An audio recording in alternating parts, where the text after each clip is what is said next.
Emmanuel Macron avait-il déjà tout prévu alors qu'il était encore ministre de l'économie? Oui, à en croire Christian Eckert.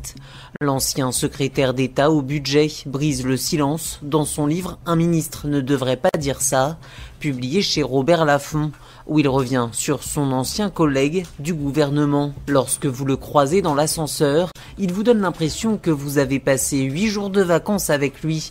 Il embrasse, touche facilement, mais c'est quelqu'un qui sait très bien où il va, révèle-t-il dans une interview accordée aux Parisiens. Il estime qu'Emmanuel Macron, alors au gouvernement, s'est organisé dans le plus grand secret pour conquérir l'Élysée.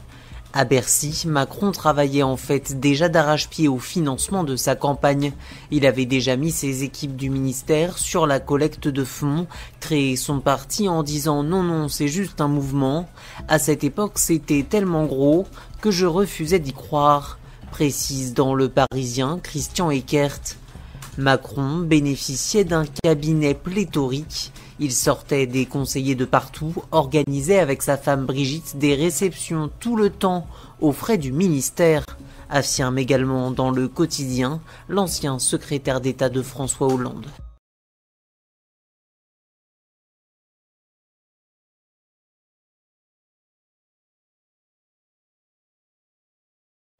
Il y a 3 ans, mon cher Gérard, tu t'en souviens, la deuxième personne que je remercie, c'est bien entendu toi.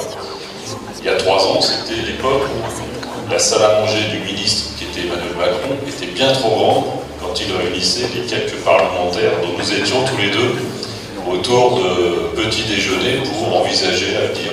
Autour de petits déjeuners pour envisager l'avenir, pour construire un mouvement qui allait changer la donne en France.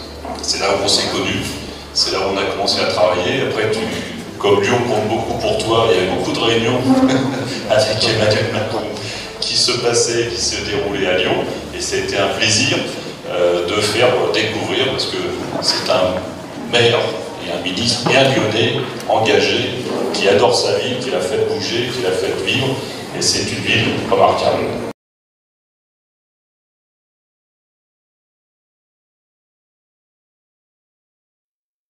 Mais ces ristournes que Emmanuel Macron a obtenues auprès de plusieurs entreprises, c'est un problème ou pas, les ristournes? Par exemple, GL Events.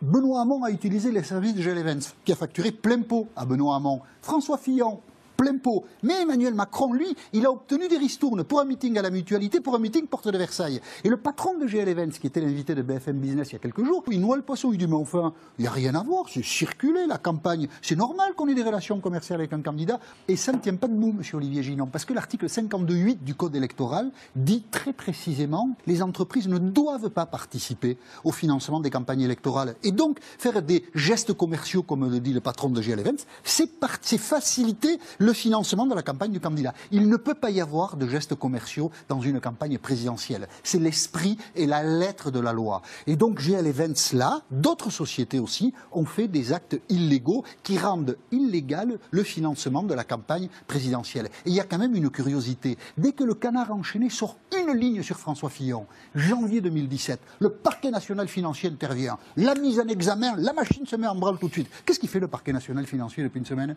Il roupille ou quoi?